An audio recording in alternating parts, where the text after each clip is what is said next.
Jadi rombongan bapak-bapak Setelah lama menunggu, Satuan Lalu Lintas Polres Muratara kini sudah bisa melayani pembuatan atau perpanjangan surat izin mengemudi atau SIM di kantornya. Sehingga dengan adanya Satpas ini dapat meningkatkan keamanan, keselamatan, ketertiban, dan kelancaran berlalu lintas warga Muratara. Dan juga menambahkan kesadaran untuk taat aturan-aturan lalu lintas.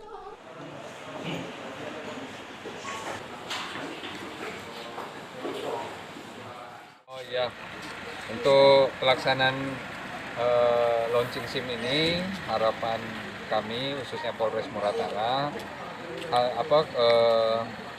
sarana ini bisa dimanfaatkan oleh masyarakat khususnya wilayah Kabupaten Muratara dalam rangka menciptakan keamanan, keselamatan dan kelancaran berlalu lintas di wilayah Kabupaten Muratara. Nah, dengan begini, dengan harapan tadi sudah disampaikan oleh Pak Bapak. Dengan adanya sarana ini tidak lagi menjadi alasan warga Muratara untuk tidak memiliki SIM, khususnya saat mereka ditilang oleh polisi di jalan raya.